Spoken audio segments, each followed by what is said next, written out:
முதலமைச்சர் திரு. அவர்களின் தந்தை மறைந்த கருணாநிதி அவர்கள் கொண்டு வந்த அரசாணை எண் 354 நடைமுறைப்படுத்த வேண்டும் என்று கோரி தமிழக அரசு மருத்துவர்கள் 4½ ஆண்டுகளாக காத்திருக்கிறார்கள்.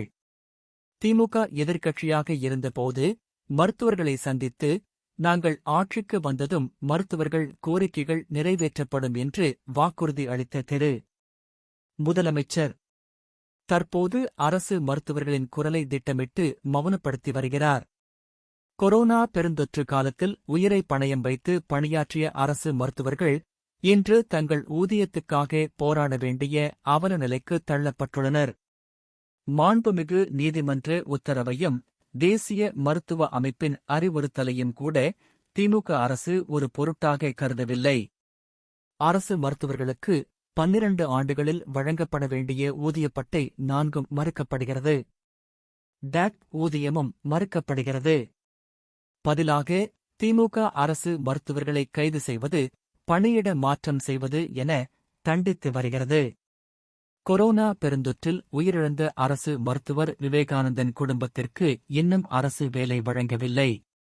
போராட்டக் களத்தில் அரசு பேருந்து மோதி உயிரிழந்த பச்சிளம் குழந்தை சிறப்பு மருத்துவர் திரு. மணிக்குமார் அவர்கள் உடலுக்கு மலர் வளையம் வைத்ததோடு சரி. சுகாதாரத்துறை அமைச்சரின் அரசியல் நாடகமும் முடிந்துவிட்டது. கடந்த ஆண்டு ஜூன் மாதமே தமிழக பாஜக சார்பில் அரசு மருத்துவர்களுக்காக குரல் கொடுத்தோம். மக்கள் நல்வாழ்வும் மருத்துவர்கள் நலமும் ஒரே நாணயத்தின் 2 பக்கங்கள். ஆனால் திமுக அரசு தொடர்ந்து மருத்துவர்களை அவமதித்துக் கொண்டிருக்கிறது. தமிழக மக்கள் ஆரோக்கியம் இதில் அடங்கியிருக்கிறது என்பதை கூட முதலமைச்சர் உணரவில்லை. உடனடியாக அரசாணை எண் 354 அமல்படுத்தப்பட வேண்டும். மருத்துவர் விவேகானந்தன் மனைவிக்கு அரசு வேலை வழங்கப்பட வேண்டும்.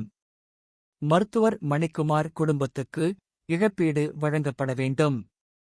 அரசு மருத்துவர்களின் நியாயமான கோரிக்கைகள் அனைத்தும் உடனடியாக நிறைவேற்றப்பட வேண்டும் என்று திமுக அரசை வலியுறுத்துகிறேன். தலைவர் அண்ணாமலை